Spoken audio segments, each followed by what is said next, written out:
Surat crime બ્રાન્ચે મધ્યપ્રદેશના દેવાસ જિલ્લાના નાહર દરવાજા પોલીસ મથકમાં હત્યાના ગુનામાં નાસ્તા ફરતા આરોપીને ઝડપી પાડ્યો હતો. સુરત પોલીસ કમિશનર અનુપસિંહ ગોહલતના આદેશને લઈ ક્રાઇમ બ્રાન્ચની વિવિધ ટીમો પાંડેસરા વિસ્તારમાં તપાસમાં જોડાઈ હતી. ત્યારે ક્રાઇમ બ્રાન્ચની ડે કોમ્બિંગ દરમિયાન હત્યા પ્રયાસ, ધાડ અને લૂંટ સહિતના ગંભીર ગુનાઓમાં નાસ્તા ફરતા આરોપીઓને પણ તપાસ કરી. તે દરમિયાન મધ્યપ્રદેશના દેવાસ જિલ્લાના નાહર દરવાજા પોલીસ સ્ટેશનમાં નોંધાયેલા હત્યાના ગુનામાં 3 વર્ષથી નાસ્તા ફરતા આરોપી એવા રાહુલ ઉર્ફે શૂટર રાજેન્દ્ર ચૌહાણ લુનિયાને ઝડપી પાડી તેનો કબજો મધ્યપ્રદેશ પોલીસને સોંપવાની તજવીજ હાથ ધરી હતી. સુરત શહેર ક્રાઇમ બ્રાન્ચના ઉપરી અધિકારીઓ દ્વારા અસામાજિક તત્વોને દિવસ દરમિયાનની પાંડેસરા વિસ્તારની અંદર કોમ્બિંગ રાખવામાં આવેલી હતી.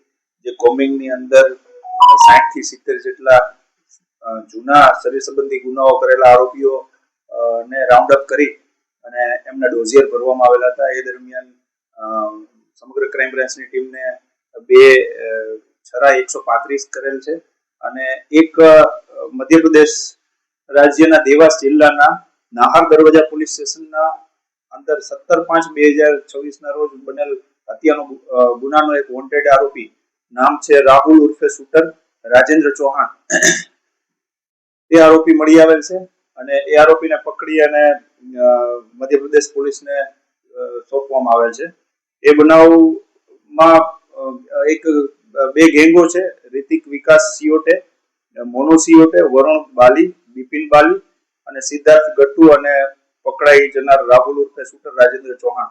એની સામે શુભમ ઉર્ફે લડુનાથ કરીને વ્યક્તિ હતો, જેનું સામસામા ફાયરિંગની અંદર શુભમનું મૃત્યુ થયેલ અને નાહર દરવાજા પોલીસ સ્ટેશનની અંદર એક હત્યાનો ગુનો રજીસ્ટર થયેલો હતો 17 મે 2026 ના રોજ, જેને આરોપીને પકડી અને મધ્યપ્રદેશ પોલીસને સુપરત કરવામાં આવે છે.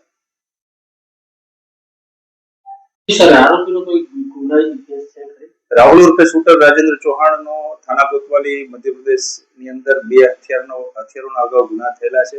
એ કુલ 3 ગુનાઓમાં અગાઉ પકડાયેલ છે અને હાલ અત્યારે હત્યામાં વોન્ટેડ થઈ અને સુરત શહેર ખાતે પાંડેસરા વિસ્તારમાં રહેતો હોય ત્યાંથી પકડી પાડવામાં આવે છે.